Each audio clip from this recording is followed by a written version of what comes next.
The Drum Candy podcast is brought to you by Drum Factory Direct.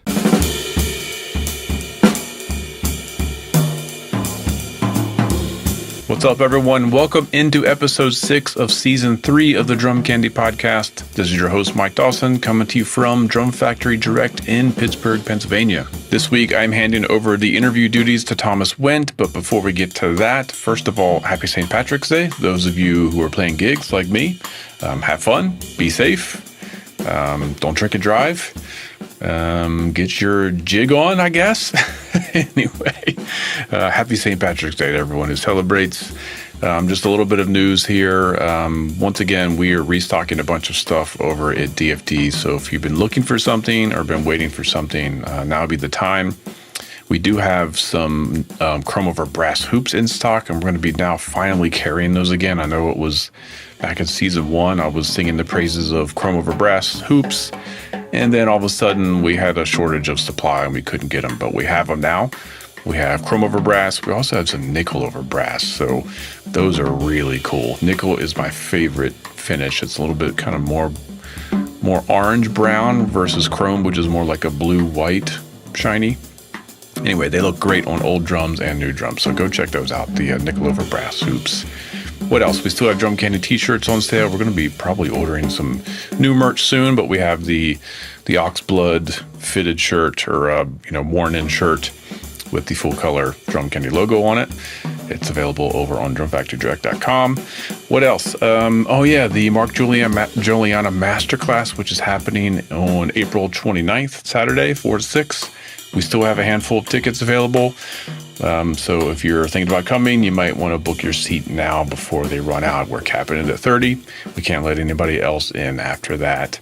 So you can get that at Eventbrite, or you can reach out to us at Drum Factory Direct or on Hawthorne Drum Shop's Instagram page. They can give you the link, but it's going to be a great time. We'll be there.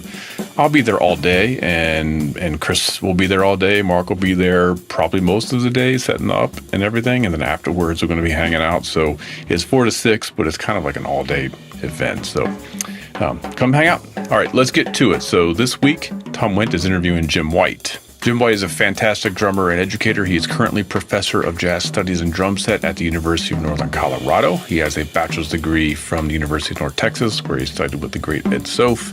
He has a master's degree from Middle Tennessee State. He spent a number of years in Nashville working that scene, doing a bunch of cool gigs, just a few that pop up here, Alison Krauss and Union Station. He's got Willie Nelson, J.D. Souther, and he also toured with Maynard Ferguson's band and other jazz artists he's worked with, Dick Oates, Terrell Stafford, Joey DeFrancesco. I mean, it's a long list. And like I said, now he's currently professor at the University of Northern Colorado. So this is a fun chat. I'm going to hand it over to Tom. So see you at the end. All right. We want to welcome everybody back to another edition of the Drum Candy podcast. Such a pleasure to be guest hosting again today. And we have such a fantastic guest, the wonderful Mr. Jim White, who has had a really amazing career and is still going incredibly strong. Jim, thank you so much for joining us today. It's such a pleasure to be with you, man. Well, thank you. Thank you for having me. It's a pleasure to be on your podcast here. Yeah, man. So, I thought we could kind of go all the way back with you, man. How did you come to music, and how did you come to the drums initially?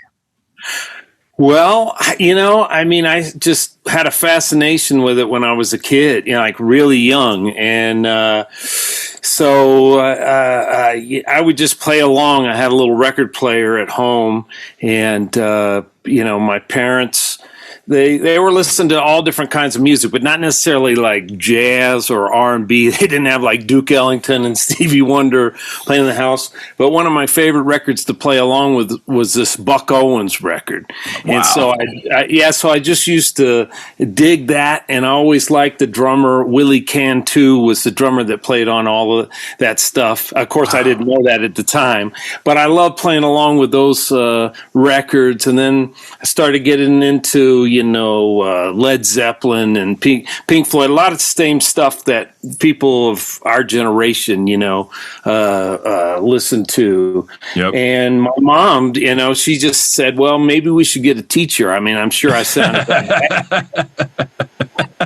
And so somehow she talked Paul Janssen, who was the timpanist in the Atlanta Symphony, into taking me as a student. And I think I was about 7 years old, which I shouldn't say because I should be a hell of a lot better by now. Nah, man. I think you're doing just fine, but I hear you. So I studied with him, and maybe I should have become a timpanist, but I'm a terrible timpanist. Nobody would ever want to hear me play timpani. That makes two of us. So, anyways, I, just continued to study, and the drum set it was something that I really gravitated to. I studied all the percussion instruments, but I seemed to be better at drum set, and that's what I was fascinated with. So I started, really just playing along with records. I mean, I still play along with records. I've been doing that my whole life, and then I started meeting a lot of musicians in Atlanta and some people that had a great influence on me. I was fortunate enough to study with Sonny Emery, who's we all know and love, and I just used to go. I used to go hear him as much as possible. And was able, I guess in the 7th grade, I was able to start taking some lessons with him. And we were working on some of the Jim Chapin and, syncopation and stuff like that. That was my first exposure to those books. But I would go see him play. I would try to play like him. I would try to dress like him, just like, as much as possible. And so there was a really thriving R&B and funk scene in Atlanta, and I kind of gravitated to some of that music that was coming out of there. And then I met another great drummer in Atlanta. His name was Jeff Sipe, and Jeff, plays with everybody, now, and but at the time he was living in Atlanta, had gone to Berkeley, and I met him, and he just had me come over. I would go over after high school to his house, and he was living with a couple of great musicians, a bass player named Oteil Burbridge. Oh, yeah. and his brother Kofi, who unfortunately passed away. But I would just go over there. We would play together. I would, they would pull out records and, play records for me, jazz records, Wayne Shorter, Miles Davis. And some of it I was just like, I don't even know what's going on. But they'd give me a stack of records, and I would take it home, and it'd be like, don't worry, you may not dig it right now, but this is heavy, and you're gonna dig it, So and then both of those guys, Oteil and Jeff Sipe, started playing with a cat named Colonel Bruce Hampton, and they had a group called the Aquarium Rescue Unit. Wow. And those guys would have me come and play with them, and it was a great freedom in music that I hadn't really experienced before, because Bruce would say, all right, I was a young guy, and he'd be like, okay, you go out there and start the show, and just the drums. And I'd be like, well, what is it that you want me to play? Wow. He says, play whatever you want, play whatever. Wow. He would, those guys exposed me to everything, Bobby Bland and, the meters and all kinds of stuff. So I'd go out there and play some groove, and then, they would say, okay, well, the first tune is in D, and they would just go out and make up these tunes, and it was just a great experience, because it was just, true improvisation, not even just musically, but in the prose and it was really out, Wow, man. But it was a great experience. So, and then when I got into high school, I had an opportunity to play with this band this McDonald's used to sponsor, called the McDonald's Jazz Band. Yeah. And the cat that ran that band, his name is Bob Kernell. And he became one of my mentors, and that experience kind of helped me decide I knew I wanted to be a professional musician, and he's the one that kind of encouraged me to go to school at North Texas And then I started studying with Ed Sof, and then, through some of those connections, a lot of different, I just happened to get a lot of different random opportunities, and, lived in New York and did a show called the Big Apple Circus up there. Before that was on the road with Maynard Ferguson's band, which is my first time going to Europe and Japan and all places. And then New York, I was there for a year, and I thought that's where I always wanted to live. And this Georgia peach just hated pretty much living in New York. Not necessarily, it wasn't the music or anything. I was around some great people that taught me a whole lot about music, because that particular show, the circus at the time, the band was Ralph Alessi on trumpet. Wow. Curtis Folks was playing trombone. A great saxophone player named Sam Furness. Duncan Cleary was the guitar player who had done all kinds of sessions. And then Kermit Driscoll played bass. Then, with another cat named Gene Torres. So those cats taught me a lot, but I knew that I could not spend the rest of my life just living in New York. And that was like a revelation for me. And this cat, Jeff Coffin, a great saxophone player, he had moved to Nashville, which was really unusual. And he, said, hey, you need to come down here and check it out. And as one thing led to another, I started doing Crystal Gale's gig. I didn't know much about country music, and was in Nashville for many, many years. And then I never had any intention of entering academia, but somebody talked me into it. And it's been really the greatest decision that I ever made. I was really skeptical of it. I didn't have eyes to do that sort of thing, but it worked out really great. I love teaching. I've almost been here 20 years. Wow. And I kept a home in Nashville for a long time, till about 5 years ago. And when my wife and I had my son, Oliver, then I finally ended up selling my house because I wasn't going back as much. I wasn't working as much there. And so we live in Colorado. That's our home full time, and we love it here. It's wonderful. That's great, man. It's really something. So, speaking of academia, your earliest, or one of your early experiences in academia, studying with Ed Sof. Could you talk about what it was like to study with him and some of the things you got from him? Yes. Well, just like any other student of Ed's, for me, it was a difficult thing at first because I had never had such a demanding and hardcore teacher. That's what I've heard.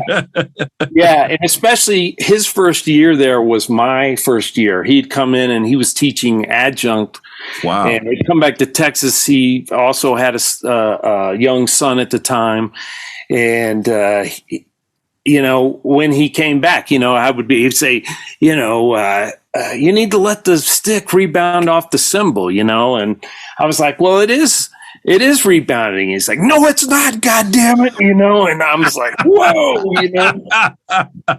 and it was great because the way he taught, it really made you think about what you were doing, even if, what you were doing was maybe a good decision, he would challenge it in ways to, have you really think about what it was you're doing and how that was really serving the music. I'd play some stuff for him that I recorded, and, I thought it was pretty good, and he would be like, listen to you're stepping all over the piano player, and, I don't hear the melody, and, and it was nice because it got me used to really thinking about what I was doing and knowing, wow, I have to really work on this stuff, Yeah. I think a lot of times really great teachers, it's not so much them showing you what to play or how to play, but how to hear and opening up your ears more.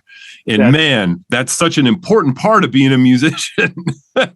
It is, and I think the one exceptional thing about Ed is that all of his students, and there's a plethora of people that, all over the world, really, but nobody really plays like Ed. Nobody really plays like each other. I mean, it was an amazing time when I was there at North Texas because there were so many great drummers there. And we really learned, at least for me, I learned as much from all of those other cats that were there as I did from my teachers that were there. But Ed was always guiding us, kind of in a unique way. And I still stay in touch with him today. He's a mentor for me in many, many different ways, even outside of music. And I just love him. I just love Ed, So I know I know a fair amount of his former students, and everybody basically says exactly what you just said, which is amazing. And I've never had the pleasure of meeting him, but I'll tell you a quick story. You've probably seen he put several videos on YouTube up. This is years ago about brush playing, and I remember I clicked on one, and I think it was the second or third one in a series. And he starts out the video. He says, "Well, we're back here with another brush video, and this is the third one. And if you haven't watched the first two, for God's sake, don't start with this one. Go back." And it was just, I thought, like, thank you, thank you for saying that. Amazing.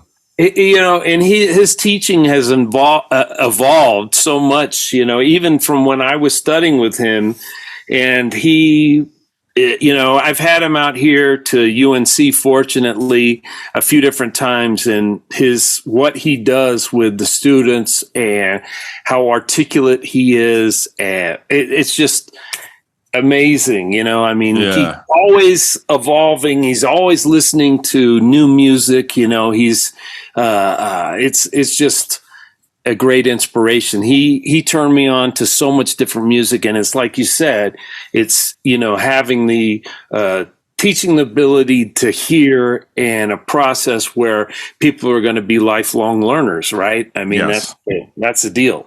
Yeah, for sure. Now that you've been doing so much teaching, what do you incorporate into your teaching that you got from Ed? Well, I mean, I think, a lot of things, I don't use very many books in my teaching anymore. I pretty much just use recordings and music and try to relate everything to that. But from Ed, I think just a lot of it was the motion stuff, and making the drum work for you and understanding how motion is related to the sound. And that's kind of a big focus for me ultimately, because it's this, you got the sound and you got the silence, and so much is there's so much focused on the sound and not really the silence, and it's the stuff that is in the silent part that makes everything that's actually heard, that's where it puts it, and so if I give that to my students, it really gives them something to hang on to, just like it does me. I spent too many years with people saying, "You're rushing, you're dragging, whatever." And I would think, "Oh man, I'm rushing, let me try to not rush." And then I'm like, it's like all you have to go is like, on trying not to, like trying to not play where you really feel it. And then all of a sudden you got fear in your beat, which is the worst thing that could ever happen. And so I thought, how can I explain to my students, give them a good method that hopefully they could start hearing things. I actually use a shaker stick. It's then that's kind of one of the things that I teach with. Let me see if I have one to just give you an example. Yeah, please. So I use one of these innovative percussion multi-rock, which are my dear friends, and they've been so supportive over the years. Yeah. But this is a very, very complex device, which is an egg shaker and the best duct tape that you can get. Okay. And, but I pretty much use this with all the students to start out with, to understand how, what has to happen with our body to make a certain sound. If we're playing, quarter notes, then our hand is moving in eighth notes. That's just how it is, especially if you're playing in time. And so in order to hear that, this gives you the silence and the sound. So if I'm playing straight eighth notes, it would just sound like this: and 1 and 2 and 3 and 4.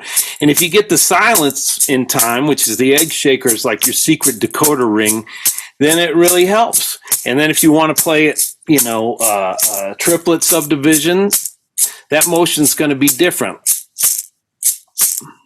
And of course, that motion with your hand is a shuffle rhythm, right? Mm-hmm. So when you're playing that quarter notes on the ride cymbal beat, but what's heard is really the same sound hitting the cymbal, but and 1 and 2 and 3 and 4 and 1 and 2 and 3. The motion to make those sounds is different. And if you can put that subdivision in motion, then you really got a chance, a shuffle. Wow. I don't know if you can hear that. Absolutely. And so that has its rhythm. And then the ride cymbal beat, which is, the most magical of all things, because on 1 and 3, it gives you the quarter note. And then you got the shuffle on 2 and 4. And that sounds like.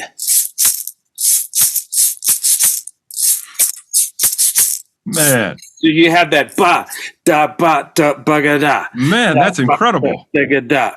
Man. So that seems to help, some of the students and just taking certain rhythms, like you could take the Charleston rhythm, the mm-hmm. dotted quarter, ba, ba, mm-hmm. right? And if you think about the prep stroke, the silent motion, then that's going to be this rhythm, the dot, do, dot, do, dot, do, dot, So if you hear you were playing kind of I call it the skeleton rhythm with that, the Charleston rhythm, mm-hmm. and you have like the complete rhythm that you hear to really make that sound in time. And as long as you can, change the length of your stroke and everything, for me, if I can lock into that, then if I'm playing with the recording, it feels like they're playing along with me. Or if I'm playing with a click track or something, it feels like I'm not chasing them around like some, gerbils habit trail or something. No, man, that's brilliant. I knew I was going to learn something today. That's really great. That's a totally ingenious way of getting people to feel it correctly, which is, man, that's great. Oh, well, thank you. Thank you. It's fun, it's fun to see, we all work on quarter notes, you know what I mean? It's like, that's what it all comes down to. Yep. So, simple, supposedly simple things, and if all of a sudden you can hear the silence in the stroke and you put that in time, you can hear that, then it really helps. It helps me be more confident in whatever tempo I'm playing, and I rely on that as opposed to just thinking, this is the tempo, and then all of a sudden I have fear in my beat, fear. Yeah. So, wow, man. No, that's fantastic. So getting back to sort of the trajectory of your career, what was one of the first gigs that you played professionally that really sort of maybe unlocked some musical doors for you, that helped you really grow as a player, just in general? You mean when I was a kid, or as I professional? Well, maybe after school, kind of.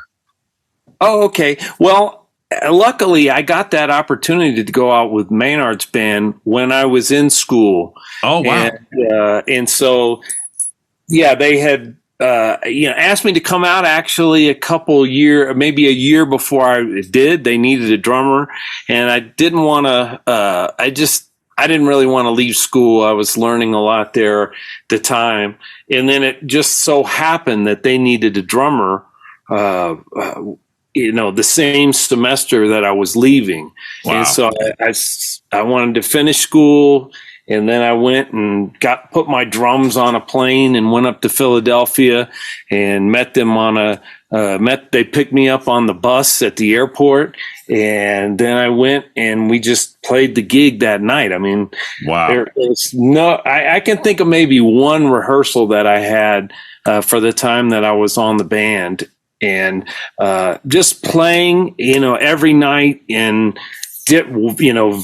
totally different situations, from jazz clubs to high schools to, and the amazing thing about Maynard is no matter what the gig was or whatever, man, he was in like 150%. And he expected that of his musicians, and like I said, going around the world and playing and doing a record with him, a live record.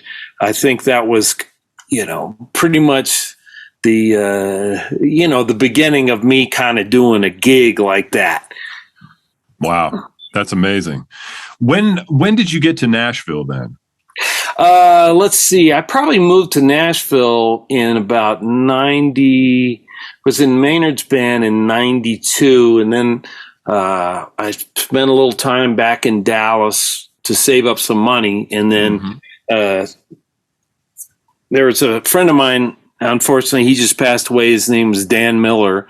And Dan had moved up to New York, and Henry Hay and Brian Delaney, we all packed up this U-Haul and we drove to New York, and I moved in with Dan.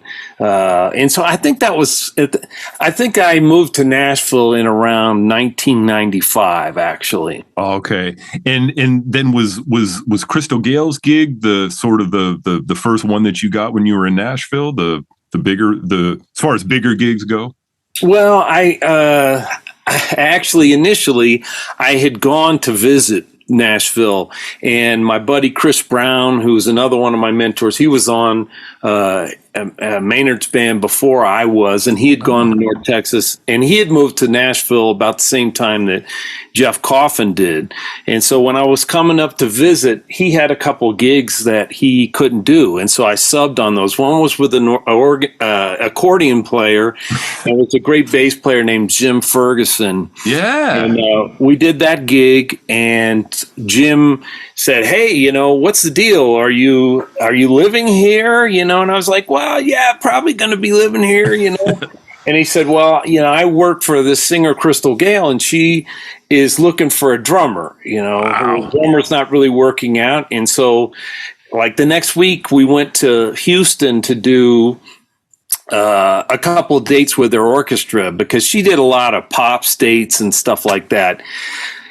And that's how that kind of, that kind of started. So I had a gig when I moved there, which was really gave me some freedom. I didn't feel like I was having to get a job necessarily to just pay my bills, Sure. So, What was that gig like? I mean, I'm not, I'm more of a jazz player myself. I certainly know who Crystal Gale is, but what was that gig like for you, as far as, from the drum chair? Well, I didn't really seek out that gig, but yeah. I've just been a drummer that has, taken the opportunities that have been given to me. Her gig paid really good.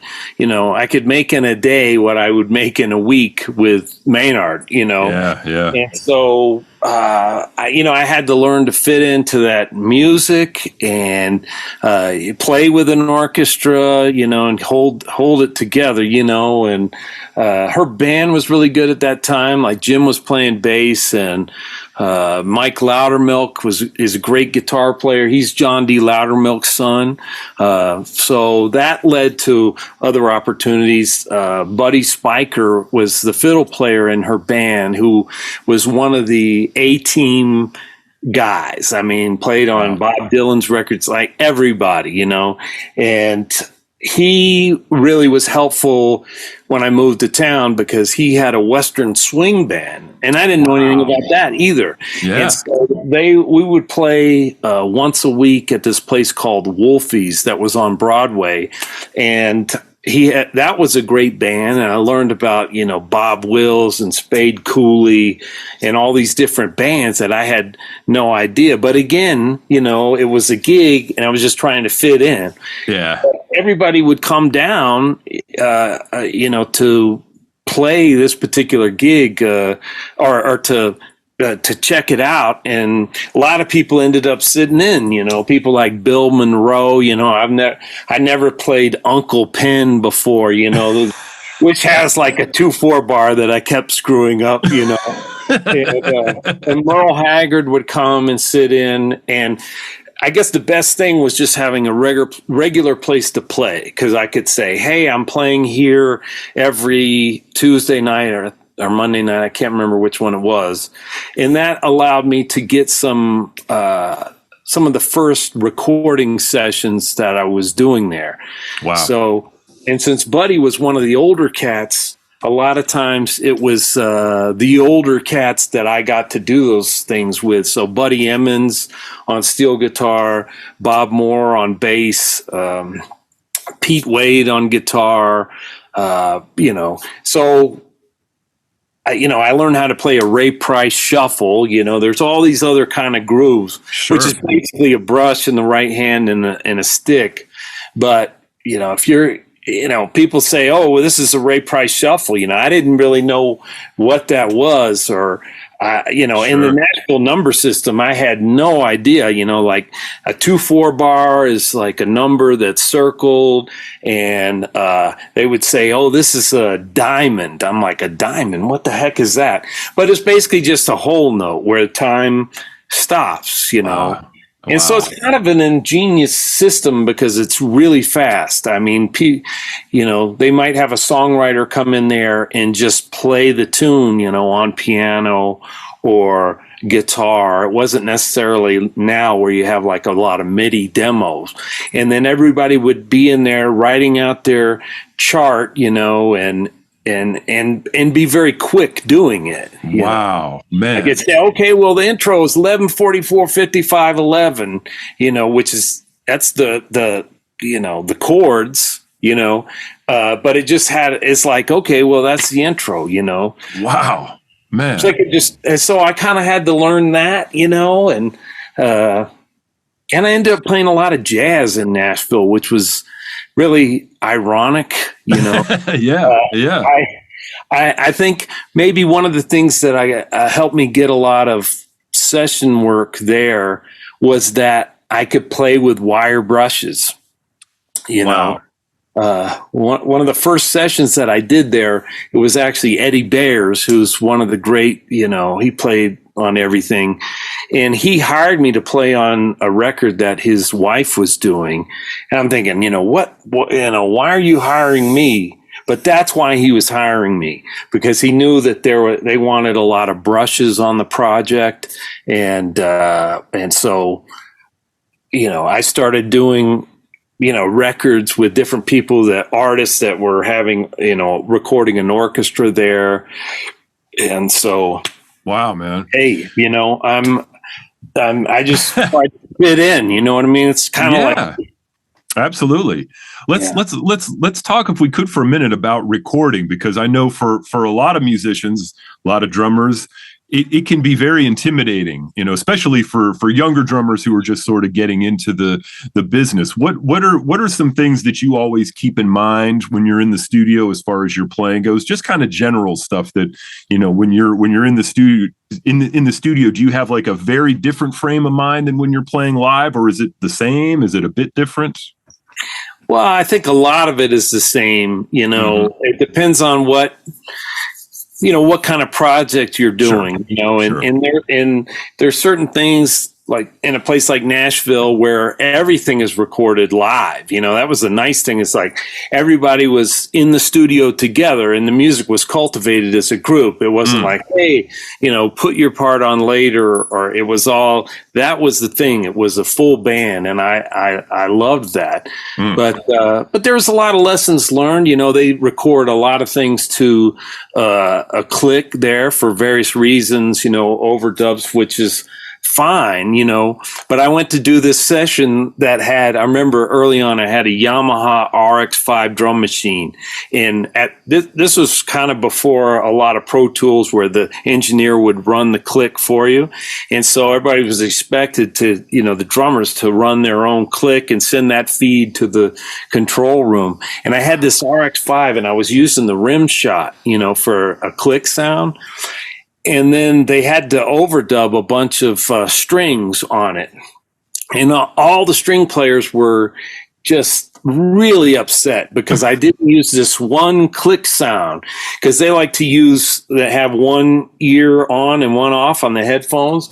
And so my click sound, that rim shot, had a tendency to bleed more.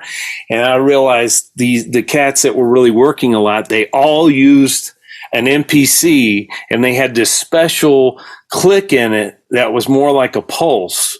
And so I'm like, well, okay, I didn't know that. But I think one of the differences is that is knowing that you're in a service role. If somebody has you come and play on their record, there could be all kinds of people that are different types of producers, people that know a lot about music and then people that don't know anything about music.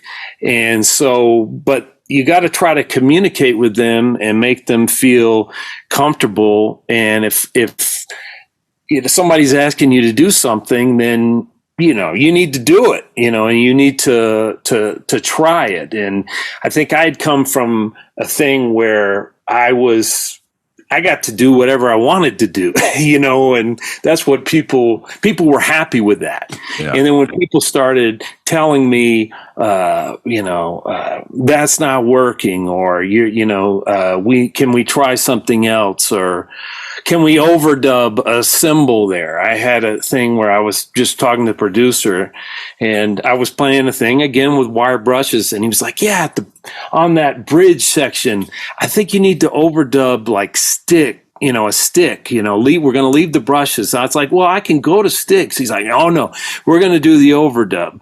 And I was like, well, that's not really how this music is played. I try to explain really kindly, but you know what? I overdubbed. I'm like, okay, you want it? That's fine. And hopefully it's in service to the music, Yeah. I think that's one of the real arts of doing this, is being able to take all kinds of direction, from no direction at all to people who are just dictating almost everything. Yeah. Well, I think I felt bad, at first. Yeah. And I'm not able to, please this person. And I thought maybe something was wrong. And I realized that is normal. That's what normal is. Playing in a big band when I was in school, I felt like everybody was happy for me to be there, but then when I got on Maynard's band, not everybody really liked the way that I played. And so I thought, well, this is really different. I felt, had some doubt, I'm like, wow, this is, it was something for me to really learn. And then I realized, talking to so many of my mentors that, were with Woody's band and Basie's band, Stan Kenton's band, that's just the way that it is. Even for all of my mentors, there was somebody in the band or multiple people that hated the way that they played. Yeah. And you have to, learning that that's part of the deal. I can deal with it with a smile on my face now and just be like, well, I've been doing this since I was a kid. Am I going to stop because this person doesn't like the way that I play? I mean, maybe I don't like your ligature, you know what I mean? But I don't even say, hey, do you think you could change your sound for me? No thanks. Yeah, no, I think that's a great point. I mean, in most cases, there's one of us and there's sometimes several horn players, and yeah, it's true. It's kind of like, I would never even think to ask a bass player to use different strings or to, yeah, that's interesting. Everybody knows everything about the drums. Yeah. I mean, everybody knows that this cymbal, I need this cymbal behind my solo, and I need this, and everybody just seems to know everything about the drums. And so they like to just comment all the time about that, things that are frankly offensive, that we would never say, So accepting people, of course, all the great musicians, that we know are, that's in the jazz world, pretty much that's what they want you to be you, right? I mean, right. Yeah. So getting back to jazz, who are some of your biggest influences as drummers in that genre? I mean, we all have a lot, but who are a few of yours that are really, really a big part of your life? Well, I think, first of all, initially it was those drummers that I saw locally, saw them here. And of course I started buying a whole lot of records. But one of the things that Ed says, getting back to Soph, is that usually he says his students will find somebody like in jazz music, maybe that we haven't listened to that much, that they connect with. And then through that one person, they, have advances in their playing, and, that inspires them how to learn, basically. And that drummer for me, and Ed would tell you this, was Mel Lewis. Oh, wow.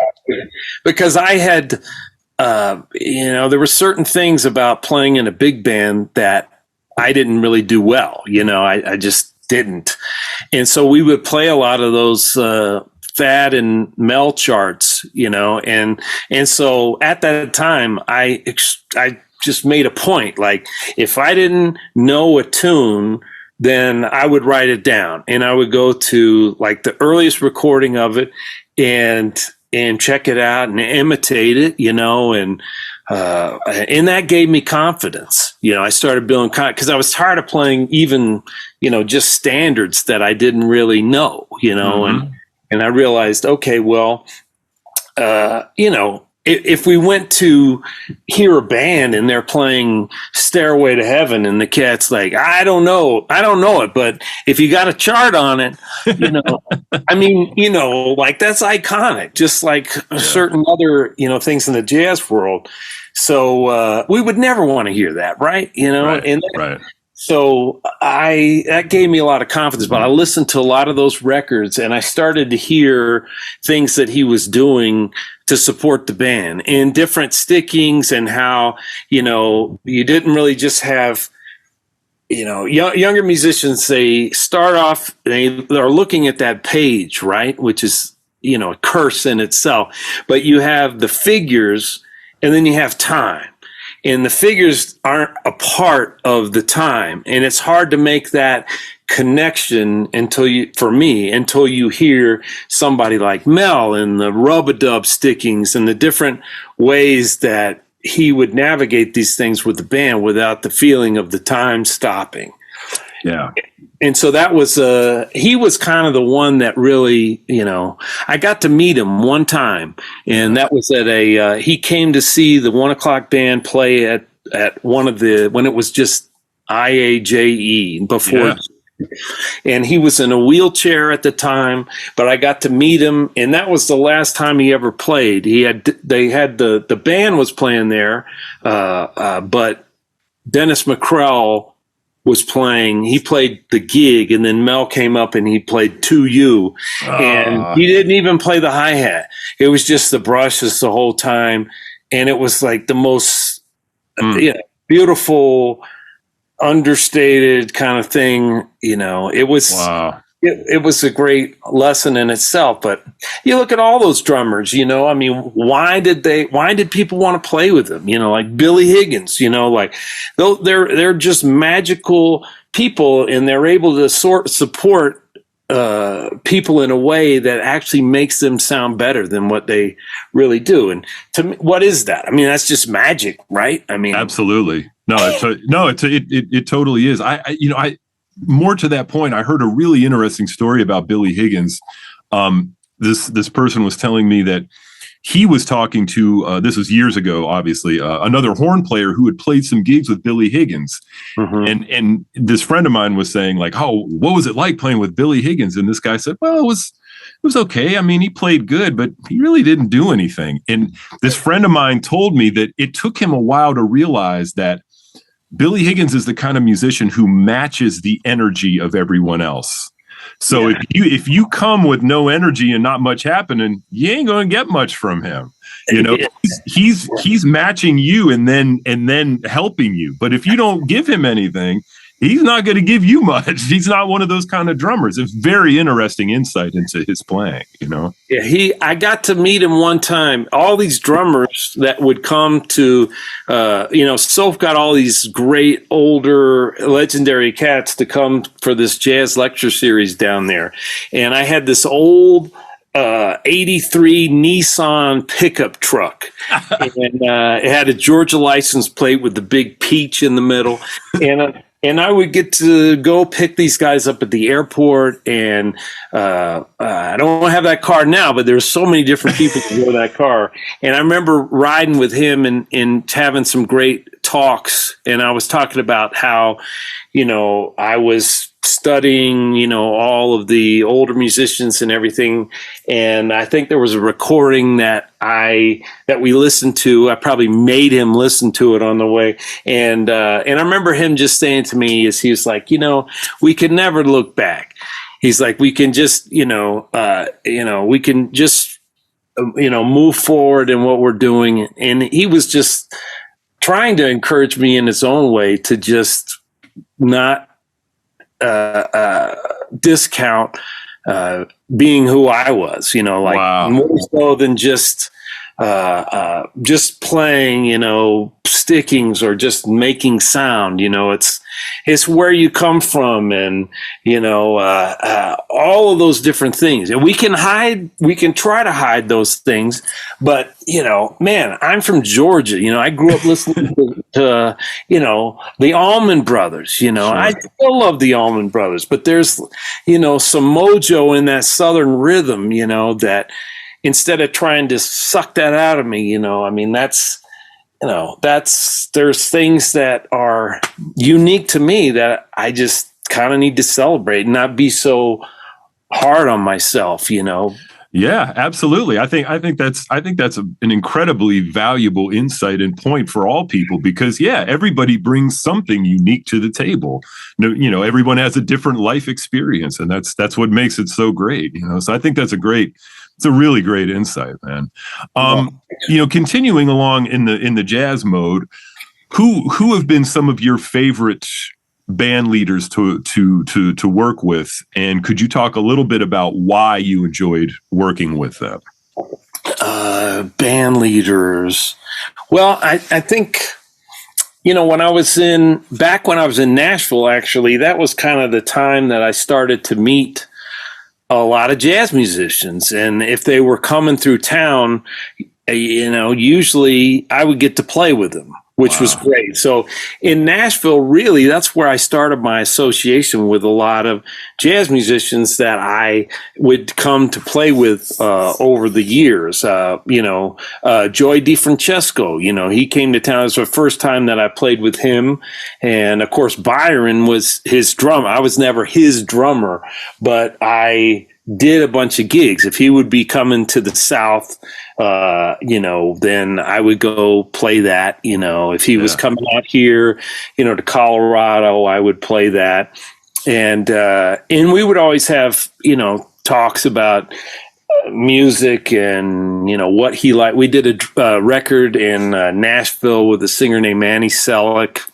And that was a great experience. I remember we would record a take, right? There was a producer there. We would record a take, and it was really good, and And then the producer would say, well, that sounded really good. Let's do another one. And Joy was kind of like, well, I mean, it's only going to be different. It's what's better? You know what I mean? This is this music. And so I was like, well, it's true. It's only going to be different. And I think sometimes we think about, now everything is just so under the microscope. If it's not perfect, then it's not, it's no longer valid. Yeah. And the thing is I think, I'm pretty sure if you look, say, on the Tom Lord discography, and you look at somebody like Mel's schedule or Don Lamond or whatever, you see, or Persip, whoever, you look at they could be recording pretty much every day. You could, see, absolutely, sort of track their life by who they're playing with. And I think that, people at that time maybe didn't listen to playbacks as much. I mean, I don't really know, but just, it was like, hey, man, we just recorded that and it's cool. And, whatever, what we would say is rough around the edges today, those are some of the things that we love the most. Absolutely. About recordings. Absolutely. It's funny. We all want to be perfect, but the things that we love about music is the uniqueness and imperfection. And they're not perfect. Yeah, absolutely. No, it's amazing. So I learned that from, him. I learned a lot from J.D. Souther, who was, he wrote all the big hits for the Eagles. They say he was like the fifth Eagle, Wow. Okay. Wrote like The Best of My Love and Heartache Tonight, and all these great tunes. And then he had come out to hear me play at a certain place I used to play regularly. I'm trying to remember where that was. And he wanted to do a new record, something really different. And he wanted us all in the same room. So it was Jeff, I think Bela Fleck played on a tune, this great pianist, Chris Walters. And so he put us in the control room at Blackbird Studios, which is, a big control room. So we all got in there, and the engineer was Nico Bolas, who's somebody that I listened to, producing or engineering Neil Young's records, all kinds of stuff. Mm-hmm. And so we were in this room playing, and here's this guy that's this songwriter who valued those things that we were just out talking about, not being this perfect thing, to the point of the first record of his that I played on, one of the tunes. We were there in the studio, and he's like, I got this new tune. It's called The Secret Handshake of Fate. That's the name of the tune. And he said, we were like, great, teach it to us and we'll do it. And he said, no, I just want to record it on the fly. I don't want to play it for you. I don't want to do anything. Let's just roll the tape and do it. And so he starts playing, his kind of riff on the guitar, and then the bass comes in. And of course we had to punch in some of the bass notes. I mean, the cat's not a soothsayer, Right. but what we recorded, it ended up being like 13 minutes of music, and they were going to cut it down, but he decided, he's like, no, this 13 minutes is like perfect. So that's what it is on the record. And so I thought, wow, here's somebody that wants to do the exact opposite of what so many people were doing.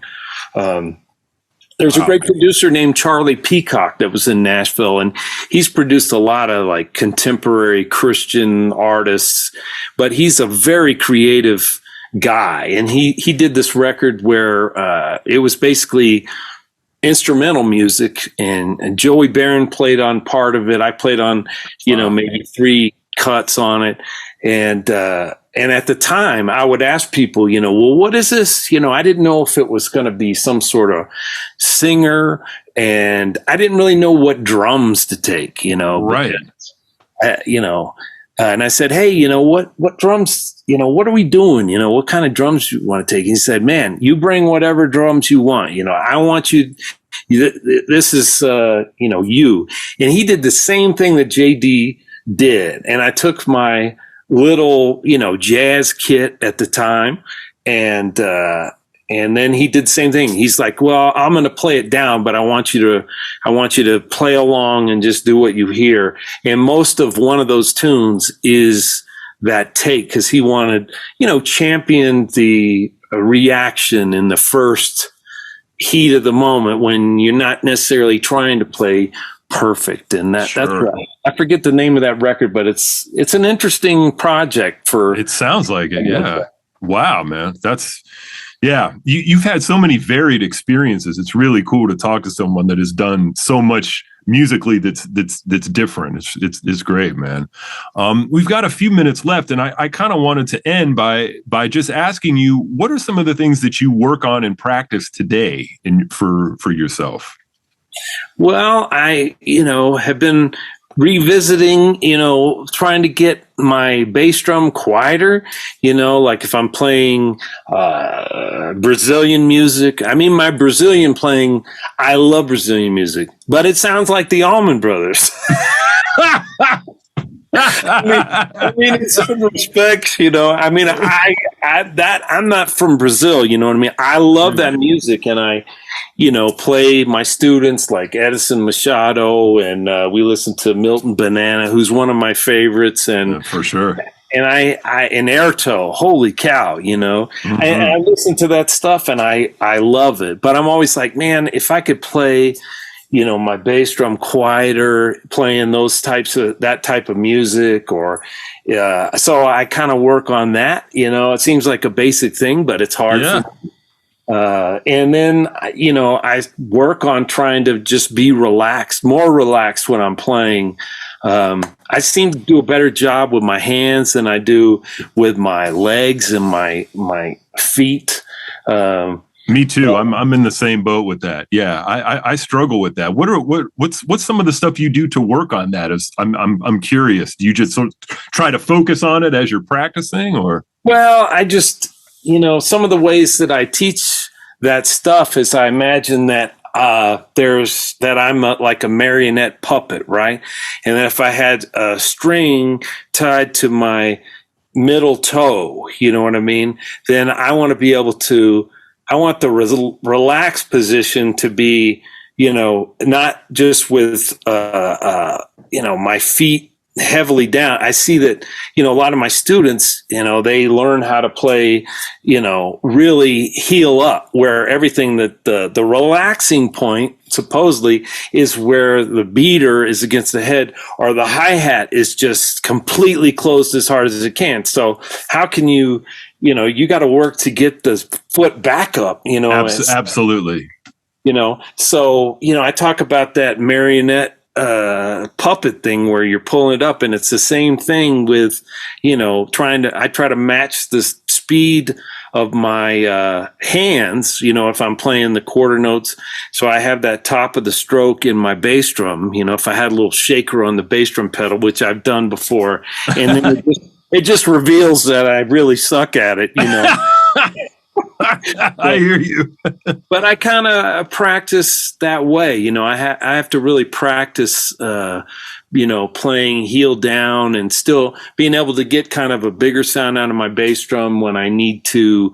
And then playing the hi-hat. I went and got to hang out with Joe LaBarbera, who, is just such a beautiful person. He just put out a new record, that. Oh, I didn't know that. A live record.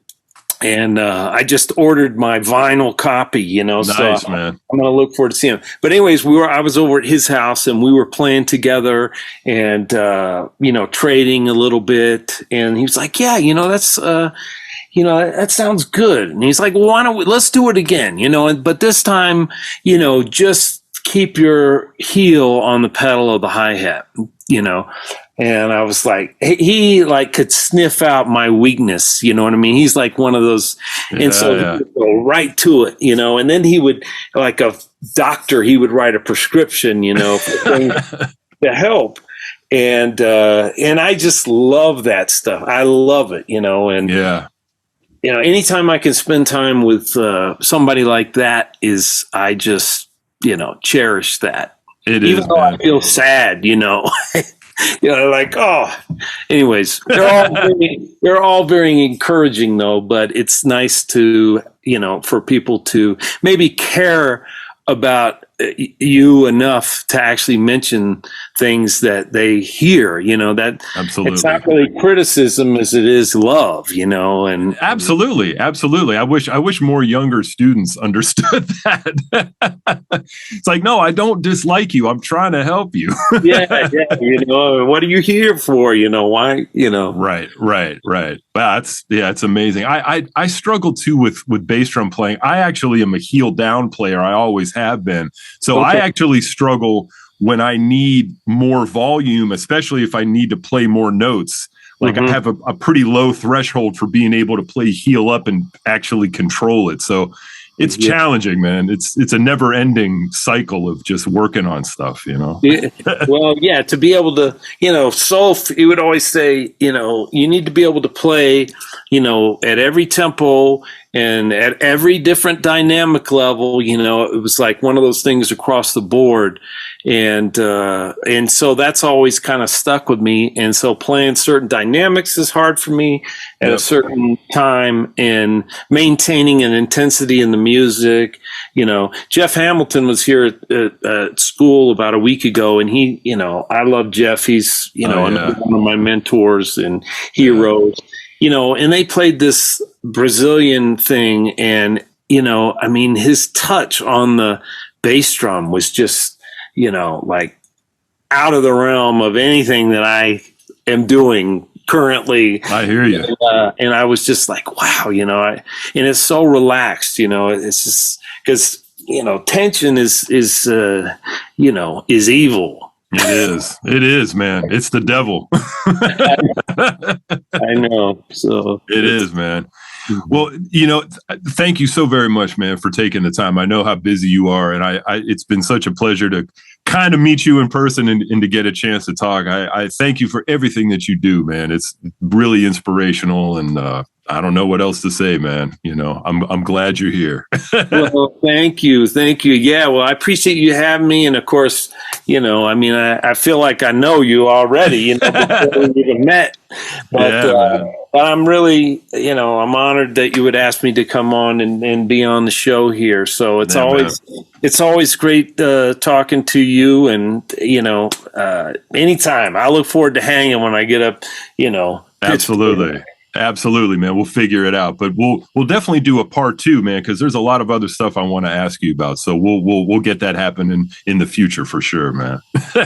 All right. Well, thank you so much. Thank you, man. We'll talk to you soon. Okay. Okay, that is it for this week's episode. I need more intro beats. I need listener questions. I need suggestions. So shoot them over to drumcandypodcast@gmail.com. We'll be back with a gear-focused episode, I think, next week. But yeah, make sure you know what? I think we're 3 reviews on iTunes under 100. So if 3 of you could head over to iTunes and drop a review, give us a 5-star rating, just so we can get over that 100 review hump. It's been kind of sitting there for months. So I appreciate you all listening. I appreciate the feedback and the support. So yeah, let's go practice, and I'll see you next week.